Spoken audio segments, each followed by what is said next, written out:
Welcome in this channel. This reading is for collective your energy at this time.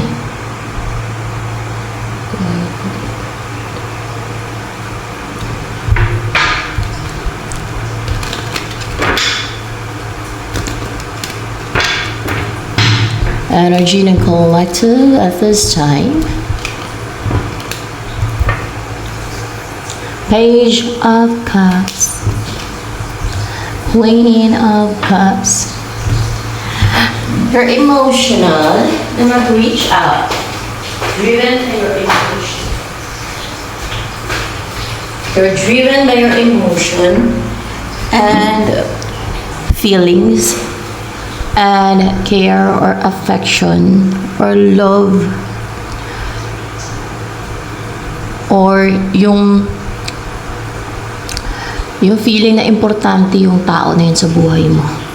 Mahalaga siya. Or napakahalaga sa'yo. Like a trophy. Na pag nakuha mo is worth it.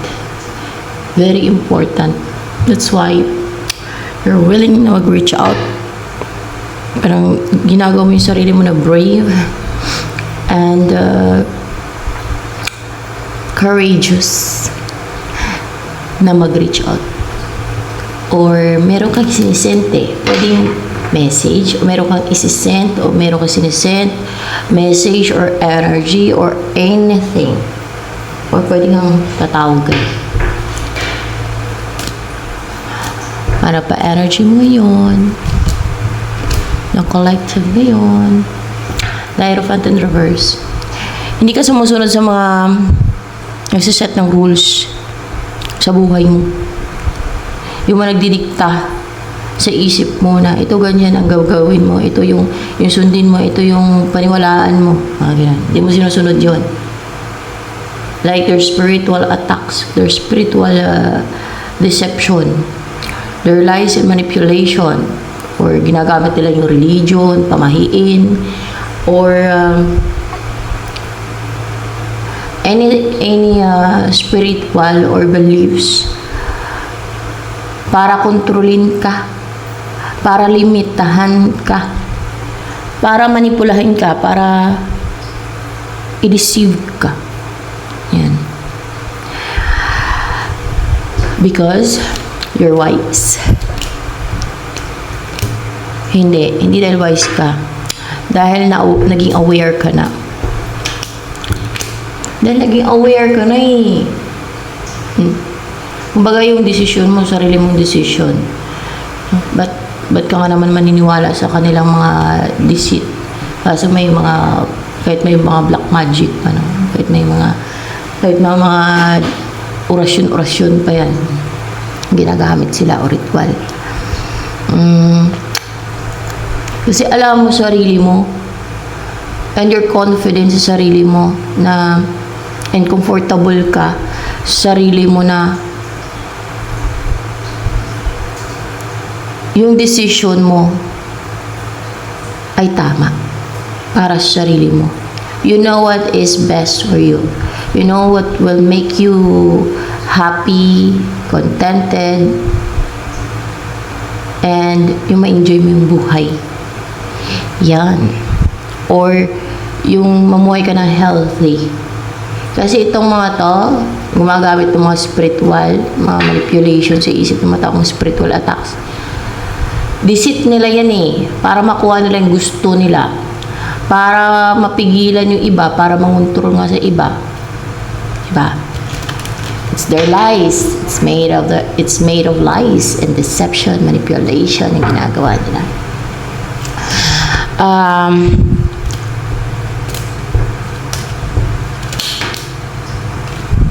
Hindi nga nagtatagumpay yung kanilang yung kanilang manipulation, yung kanilang mga ginagawa na witchcraft, spells against you, yung mga spiritual attacks nila, mga magics nila, ganyan, hindi nagtatagumpay.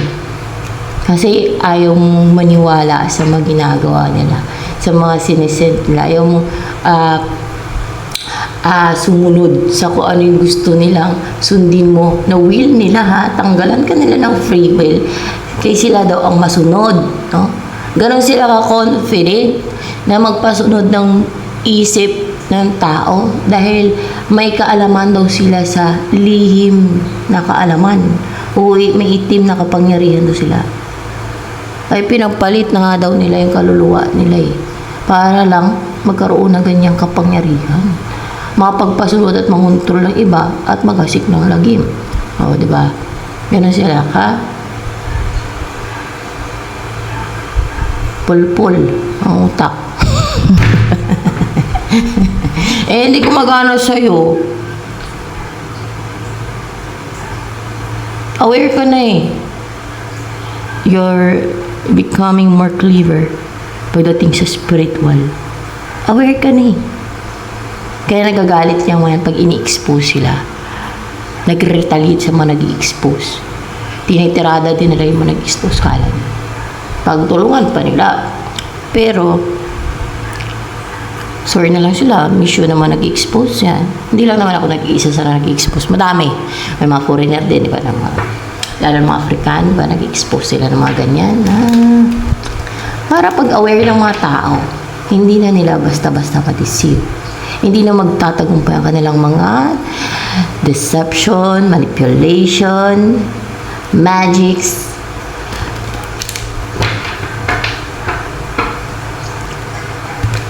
witchcraft, at makapagdipinsa na yung tao kahit pa paano, diba? Hindi nila basta-basta makontrol, hindi nila basta-basta mahawakan sa liig.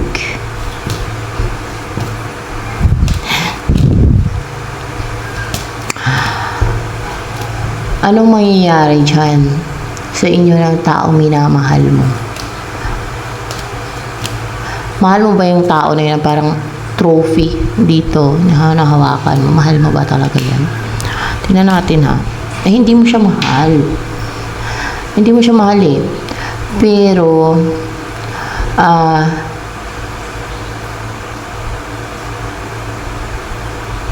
importante yan sa'yo. Yung tao na yan na parang tinuturing mong trophy. Parang trophy. Hindi naman siya importante. Baka hindi tao yan. Baka bagay. Ano ba yan bagay? Yung parang inaano mong trophy. Bagay ba yan? Bagay pala yan. Parang tinuturing mong trophy. Bagay yan. Hindi yan tao. Akala ko tao yan So, yung person na gusto kong mag-reach out sa kanya,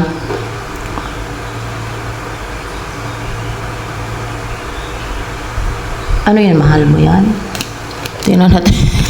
Yun ang mahal mo. Yung tao na yan na gusto mong mag-reach out sa kanya. Pero itong parang tinuturing mong trophy, bagay yan. No? Na you're emotional pagdating sa bagay na yan. Ewan ko anong bagay yan. Ikaw nakakaalam. Kayo nakakaalam kung ano yung bagay na yan. Hindi daw tao yun.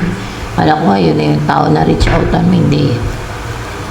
Based sa clarification ko Based sa clarification ng guide ko kasi napapaguide lang din ako di ba? Kasi only God knows everything. At kung ano mga mangyayari.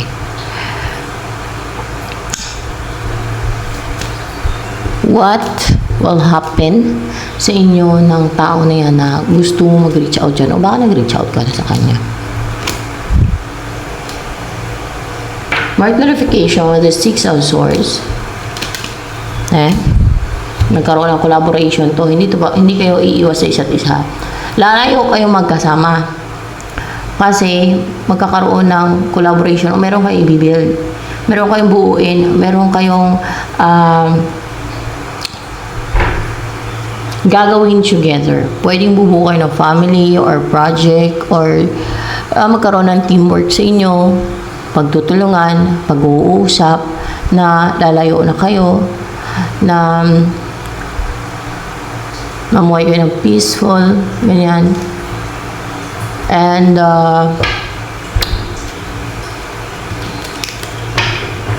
ano energy ng person na yan na gusto mo mag-reach out doon o baka nag-reach out ka na nga hindi ko alam kung nag-reach out ka na dyan hindi ko naman kinlarify, pinaklarify sa guide ko Ito energy niya, ano siya, restricted siya guys. Naka-restrict itong taong to. Naka-bind. Parang walang magawa. May nag-bind siya, may nag-restrict. Inggitira. Mga ano yan, gumagamit ng lihim na karunungan daw nila galing sa Diablo. Kaya doon naman galing yung mga lihim na karunungan nila eh. Yung gumagamit ng black magic, witchcraft para mabind nila to. Yan o, yung tao na to para ma-restrict nila.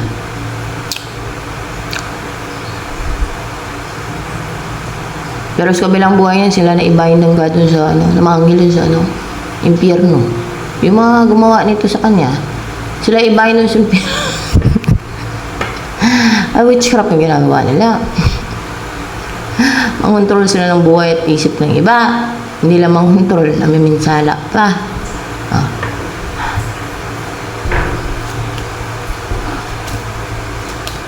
May buhay silang may buhay. Buhay ng ibang gusto nilang pakialaman at kontrolin. Ano yun? Halatang may tililing. Halatang may tililing. Ano ang dahilan nung nang-restrict dito? Bakit niya na-restrict tong person na to na ang gusto mag-reach out doon?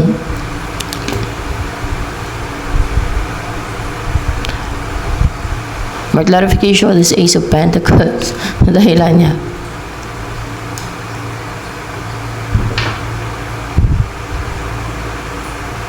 Gusto niya ang kontrolin to eh. Kasi gusto niya mag-offer ng gusto niya siya yung may control doon, i-cut off niya yung mga tao sa paligid nitong taong to o yung mga connection ng taong to. Kaya walang magawa to ngayon. Kinokontrol nito ni Queen of Swords ng control dyan. Gusto niya kontrolin, no? At gusto niya kasi sa kanya mag-offer ng ano ito, tong si ano kay kinokontrol yung isip. Parang walang magawa, parang ginawa niyang robot, no? Ganon, ginawa niyang puppet na. Gusto niya mag-offer doon ng huge offer, a commitment. Sino bang gusto mag-offer itong ng-control dito?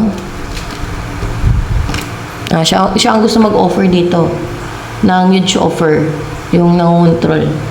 Yan, wala siyang lang magawa yan, kundi parang ang gusto niya pilitin niya, sa pilitan niya na pilitin niya yung tao na yan na tanggapin yung offer niya. May nakaraan ba silang dalawa? O nakarelasyon ba ng control dito o nang restrict dito? Itong na-restrict na person mo na yan. Meron ano sa kanila. Merong maring karelasyon na o nakarelasyon niya. Gusto niya yung restrict.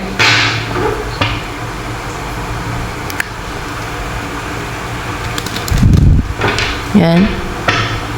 Uy, napanood niyo yung sa kay Nini na ano guys. Kay Nini na sa Siargao. Ang daming afam doon, sis. Ang daming naghahanap doon ng ano ha, ng asawang Pinay sa Siargao. Sa mga gustong mag-asawa ng afam, maganda pumunta doon. Parang gusto ko pumunta doon. Ang pupugi pa naman. Tsaka, para ma-mature na din mag-isip. Sabi mo pag-mature kasi responsible na yun. Ang dami dun guys sa mga gustong mag-asawa ng afam. Kung may pang-travel ka doon, madali ka makakita ng afam doon. Actually, sa Makati, madami naman yan.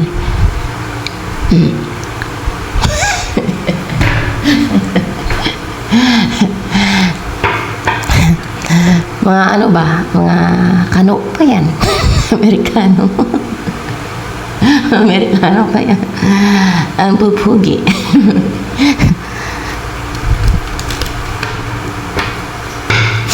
Well,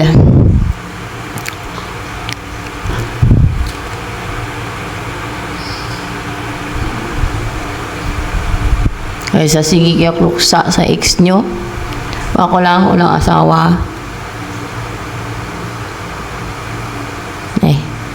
At may pera ako, pumunta ako doon. Pag sa palaran ako. Baka mahanap ko yung afam na para sa akin.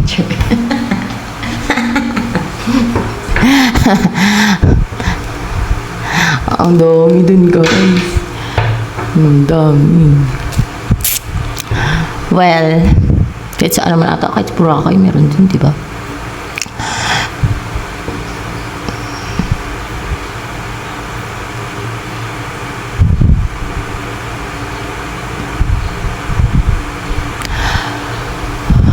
Para madala sa, sa snow. Sabi ni Nini. Sinong gusto madala sa snow? Para madala sa snow. So, ano yung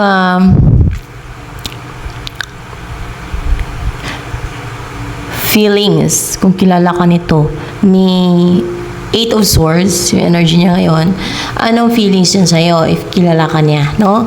Tingnan natin.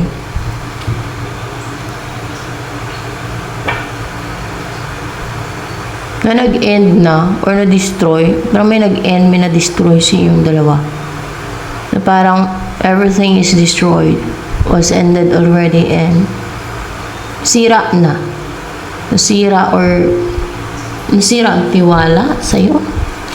Pwedeng, yan, nasira ang tiwala na sa'yo. Nasira ang tiwala kasi lalo na't minamanipulate ang isipan niya, wala siya magawa. Na-control yan, pati isip yan. Baka pati katawan yan, baka ginawang puppet yan eh. Yan, parang ginawang puppet. Parang siyang ginawang puppet. Mangkukulam yun eh. Yung gumawa niyan, kaya parang ginawang puppet eh. Hindi niya yung magawang puppet kung walang ginawang black magic yan dyan. Under sa control niya.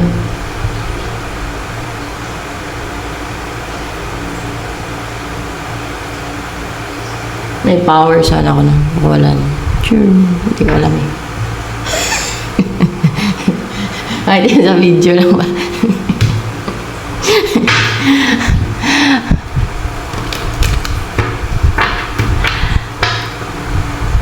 Hindi ko alam eh. Sino marunong dyan? Pakawalan nyo nga na makatulong kayo sa sa mga naka-restrict. So, I have my own spiritual battle din. So, what's next na mangyari kaya dito sa Eight of Swords na ito? Alam mo yun, nag-restrict sa kanya, mga karga yan.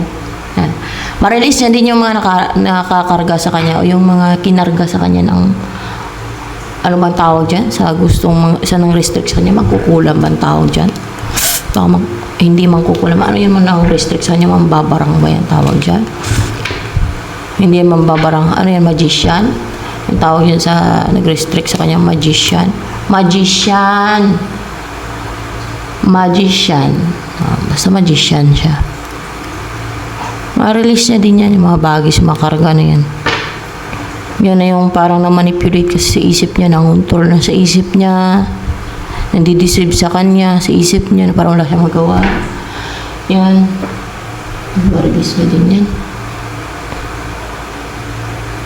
Natanggal niya sa kanya. Kinarga lang yan sa kanya para ma-control siya. Number 1, inatake dyan isip niya. Kinokontrol. Pati buhay niya. Kinokontrol. Lahat na. So, anong gustong mangyari sana? Kung kilala ka ni Eight of Swords, ano sana gusto niya mangyari sa inyo?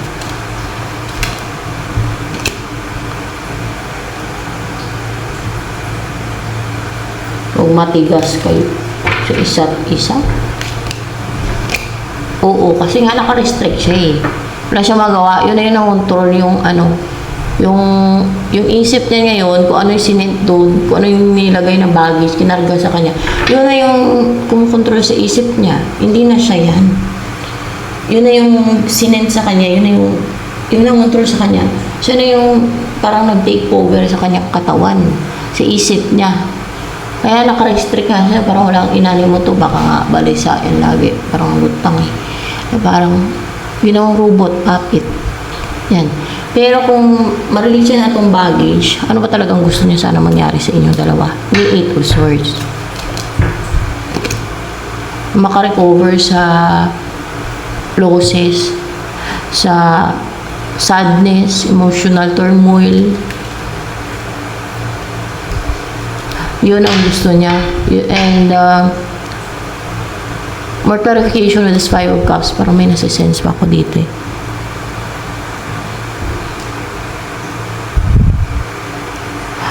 Yung makarecover sa yung hiwalayan ninyo, lalo kung may nakaraan kayo nito, o kung meron kayong mga relationship na nagkaroon ng breakup, na nakipaghiwalay kayo sa mga ex nyo, syempre ex nyo na, makarecover kayo sa mga sad moments na naka-experience kayo ng emotional turmoil, pagduluksa kasi nahiwalay kayo sa mga ex nyo, o baka kung ex mo yan, naghiwalay kayo niyan, ayun yung makarecover na kayo sa inyong hiwalayan.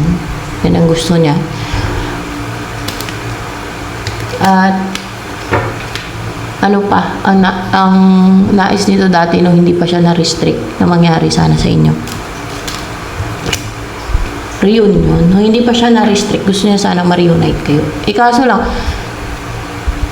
na-control na kasi isip nito ngayon eh. Parang wala siyang magawa. Parang ginawa siyang puppet, pati isip niyan. Kaya, yan ang nasa isip niya ngayon. Ganon yun.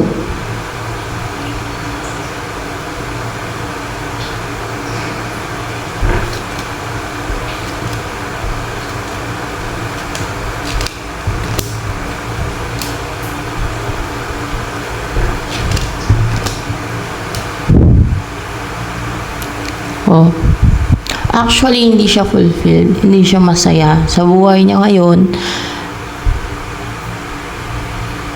hindi siya satisfied. Hindi contented. Walang peace kasi naka-restrict eh.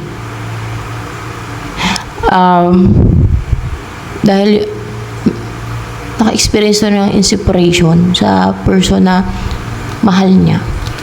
Dahil nahiwalay sa taong mahal niya talaga. Hindi sa taong mahal niya, kundi sa lover niya. Lover niya lang. Yan. Lover niya. Sino yung lover? Ikaw. Ikaw bang lover na nahiwalay? Kaya ikaw, tingga nga yung connection niya ngayon, oh. Tingga. Tingga talaga. Kaya hindi naman siya contented. Akala mo contented siya. Nahirapan ba to? So, kung naawa ka dito, kailangan mo maging understanding. Alam mo sitwasyon niya. Tulungan mo siya makawala. Kung may kakayanan ka, magpakawala dyan. Kaya ako hindi ko alam. Wala akong alam dyan eh. Kung ako lang, kung marunong magpakawala, pakawalan ko. Kahit sa video pa yan.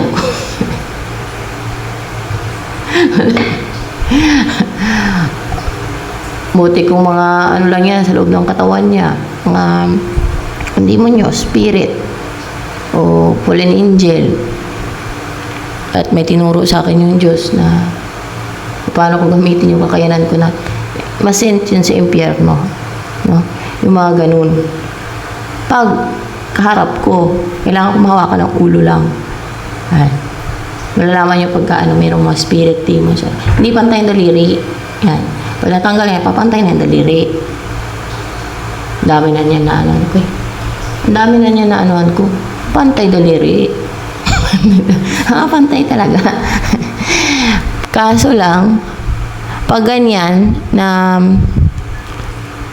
ata yan eh, mga orasyon, hindi ko alam. Ano dyan. Dapat yan, mga expert talaga dyan. Yung mga ritual orasyon na naka-restrict sa kanya, mga bind. Hindi ko alam eh. Oh, ikaw baka marunong ka? Wala no.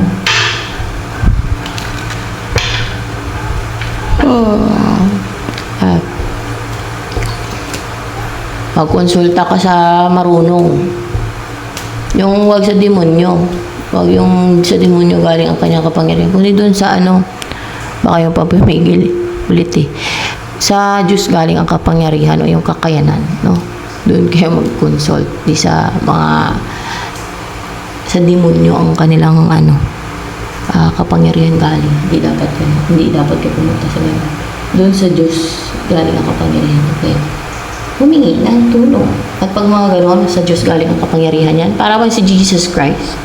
Walang bayad yan. Tulong lang talaga. And very willing na magtulong yan. Obserbahan nyo naman eh. Baga hindi pera-pera yan. Dahil naawa, kaya tutulong. Hindi dahil sa pera. Yan. So, what's me, Nene?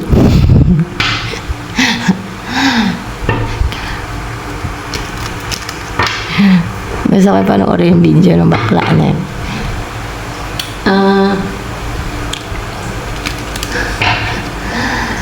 Ano naman ang possible na mangyayari kayo sa inyo? Kasi ma-release niya din naman itong baggage eh. Ano ba yun? Ikaw bang tutulong dyan sa person mo na yan para ma-release niya yung mga baggage, makarga sa kanya? Tingnan natin may gagawin kayo. May umpisan kang gagawin na excited and positive ka. Baka marunong ka. Papakawalan mo yung person mo from restriction. Yung ma-release yung baggage, i-release mo yung baggage sa kanya. Yung makinarga sa kanya ni magician. Yan. Baka pagawa mo sa marunong. Pupunta ka sa temple ba? Or else kung ikaw mismo marunong ka. Baka hingi ka ng tulong sa marunong talaga. May kaalaman.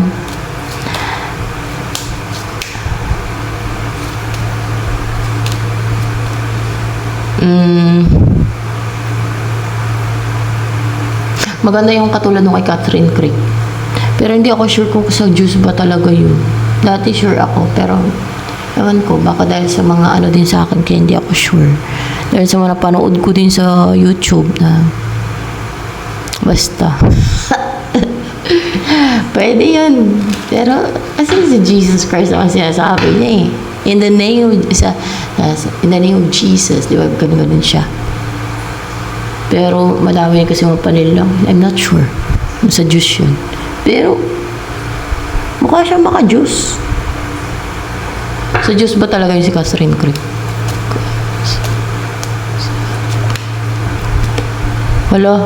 Ayaw ko nang sagutin. I mean, si Jesus Christ ba nabigay ng powers yun kay Catherine Craig? Wala. Ayaw ko nang sagutin. Alam nyo na yun. Bahala na. Sabihin pa, nahirap ako eh. Pero, ewan ko. Ang dami kasi mapanlilang dito sa mundo. Kaya, ang dami dito eh. Ginagamit yung pangalan ng Diyos. Pero, galing pala sa fallen angel ng kanila ang kapangyarihan. Wala akong sinabi kung sino Dami pa nilang. Pero, only God knows it. Sino ba talaga yung tunay na nasa side niya? Ay, ambot guys. Kung madami sana, hindi nasa Diyos, hindi madami matulungan. Pero, bakit gano'n? Sana nga buhay ngayon or tao ngayon si Jesus Christ, yun talaga yung malapitan talaga. Ano talaga siya? Yung legit sa Diyos. Yung talagang galing sa langit. Yung talagang sagad talaga.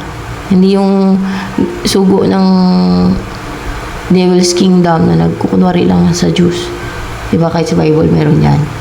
Yung mga sinugo ng the Devil's Kingdom like false prophet. Magbabalat kayo. Sila wear ng sheepskin. Parang tanga lang. Basta ganun.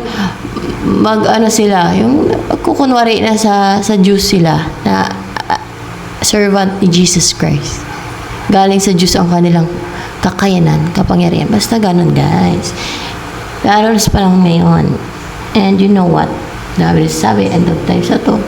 Kaya madaming ganun mapanin lang na mga sinisent ng the devil's kingdom para manin lang sa mga tao na gagamitin yung pangalan ni Jesus Christ. Kaya nga sabi ni Jesus Christ, hindi lahat ng tumatawag sa akin na Panginoon ay makapasok sa harian ng langit. Kahit pa daw yung mga nagtataboy ng mga demonyo, napapaalis ng mga demonyo ng mga ginagamit yung pangalan ni Jesus Christ. Sabihin daw ni Jesus Christ, hindi ko kayo kilala. Magsialis kayo. Basta ganoon, hindi ko kayo kilala. Kasi ginagamit lang nila, hindi talaga sila totoong sa kay Jesus Christ. Wala akong sinabi kung sino ha. Only God knows it. At kung meron kang discernment from God and wisdom from God, or malakas yung gut instinct mo, maramdaman mo. Siguro masisense mo yan, maramdaman mo. Para bang maging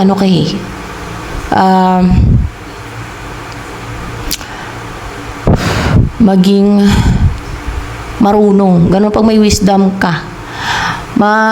Makikita mo yung katotohanan. Makikita mo yung totoo sa false.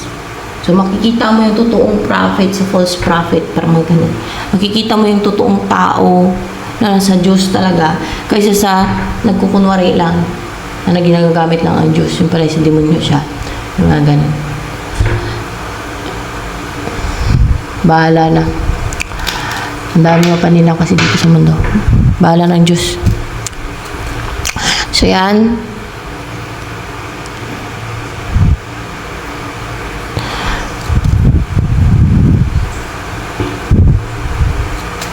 Yun sana yung pag-asa si Catherine Creek kasi nagpapaalis yun. Pero, yun ang sagot dito eh. Ewan ko. Bahala na. Hindi ko lang pa nakita kung ano. Ay, nako guys.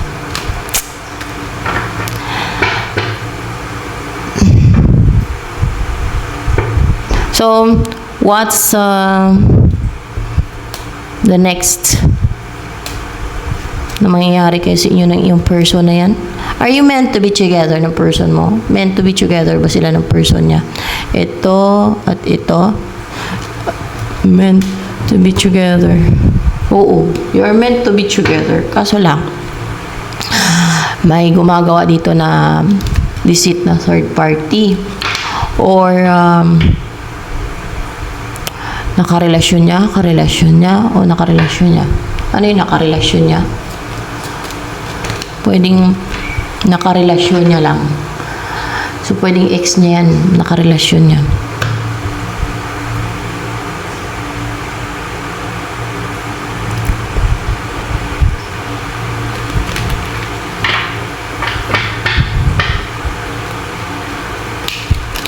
Nahirapan to si person mo.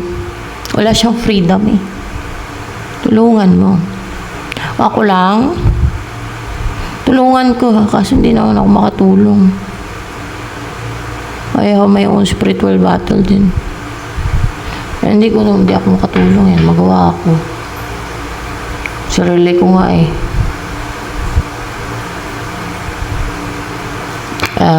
Intindihin ko pa eh. So, ano ba?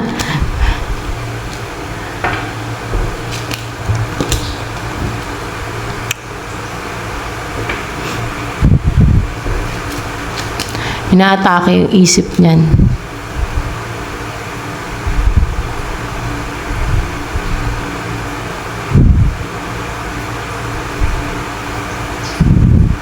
Si King of Wands. King of Wands yung energy. Lumabas na to kanina. Yung energy to nang restrict dito sa person mo na yan. King of Wands ang kanyang energy.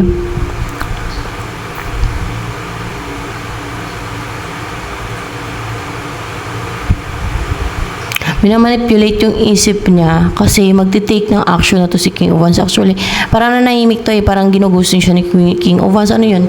Manipulation ni King of Wands. Na kunwari i-ghosting siya para pag in-approach niya itong person na ito ay tutukob agad, no? Parang gano'n, no? Parang tutukob agad. Hindi niya manipulation. Pero ginugusting niya to si Eight of Wands, Eight of Swords pala. Ginugusting niya. Ginugusting niya, clarified by Five of Pentacles. Anong purpose niya? Bakit niya ginugusting yan? Pero yan ang restrict niya na. Gusto niya kasi mag-offer ng huge offer. Bakit niya ginugusting yan? Ano yun? Para thrill? May thrill? Baka gusto niya thrill. Hindi. Ano kayang reason? Bakit niya ginugusting? Para manabik sa kanya? Para manabik sa kanya? Para gusto siyang asawahin? Gusto siyang mapangasawa talaga nito? At pinamanipulate niya din yung isip. Inaatake niya yung isip. Pinamanipulate niya. Na hangarin o gustuhin itong person mo na to na asawahin siya. Siya ang pangarapin o gusto yung mapangasawa ni Eight of Swords. At magtitake na action to eh. Diba ginugusting niya? Hindi niya na gugusting. Maaaring mag-message na yan siya. Kontakin niya na. Para siguro mag-succeed talaga yung ginagawa niya. Tagumpay talaga siya. Oo, para magtagumpay siya, mga pangasawa yan. Ikaw din gusto mong mag-reach out sa person mo. Kaso, what's my name? Ano yung next kaya na mangyari sa inyo, possible na mangyari sa inyo. Pwede magkaroon ng equal give and take sa inyong dalawa. Kung talagang determinado ka, ay walang imposible. At you are meant to be together naman, ng person na yan. Pero kung hindi ka porsigido, pwedeng ito ang mag-succeed. At ang dami namang nito, tricks nitong isang to. May pag-gusting-gusting pa para mag-succeed siya. Pag once na in-approach niya, tapos minamanipula pa yung isip, inaatake yung isip, pinapaklouded yung isip, nakontrol yung isip na siya ang gustuhin na mapangasawa. Ito. Yan, ganyan. So yan, ito na lamang for collective reading, guys.